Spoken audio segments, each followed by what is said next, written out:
இந்த இறைவார்த்தைகளை சிந்திக்க ஒரு கணம் எடுத்துக்கொள்வோம். யோசேப்பின் வாழ்வு துன்பங்களுக்கும் துயரங்களுக்கும் மத்தியில் இறைவன் நமக்காக வைத்திருக்கும் ஒரு பெரிய திட்டத்தை சுட்டிக்காட்டுகிறது. விலங்குகளும் இரும்பு பட்டைகளும் யோசேப்பை சிறைப்படுத்தியிருக்கலாம், ஆனால் அவருடைய நம்பிக்கையை அவை சிதைக்க முடியவில்லை. நம்முடைய வாழ்விலும் சில நேரங்களில் பஞ்சம் போன்ற வறுமையோ, அடிமைத்தனம் போன்ற நெருக்கடிகளோ அல்லது மற்றவர்களால் கைவிடப்பட்ட சூழ்நிலையோ வரலாம். ஏன் எனக்கு இந்த சோதனை என்று நாம் கலங்கலாம். ஆனால் திருப்பாடலாசிரியர் கூறுவது போல ஆண்டவரின் வார்த்தை யோசேப்பை மெய்ப்பித்தது.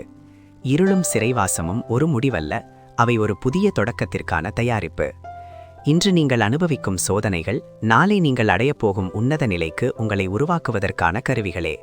உங்கள் வழிகள் அனைத்தும் ஒரு நாள் மற்றவர்களுக்கு பகிர்ந்தளிக்கப்படும் ஆசீர்வாதங்களாக மாறும். ஆண்டவருடைய நேரத்திற்காக பொறுமையுடன் காத்திருங்கள். இப்போது அமைதியாக நம் இதய கதவுகளை திறப்போம். ஆண்டவரே, என் வாழ்வின் கடினமான நேரங்களிலும் உம்முடைய வாக்குறுதிகள் நிறைவேறும் என்று நான் நம்புகிறேன். என் விலங்குகளை உடைத்து உம்முடைய திட்டத்தின்படி என்னை வழிநடத்தும் என்று மன்றாடுவோம். இன்று உங்கள் வாழ்வில் உங்களை சோர்வடைய செய்யும் ஒரு காரியத்தை இறைவனிடம் ஒப்படைத்து முழு நம்பிக்கையுடன் உங்கள் கடமைகளை தொடருங்கள். இந்த ஜபம் உங்களை தொட்டிருந்தால் தினமும் எங்களுடன் ஜபிக்க சப்ஸ்கிரைப் செய்யுங்கள். கடவுள் உங்களை ஆசீர்வதிப்பாராக.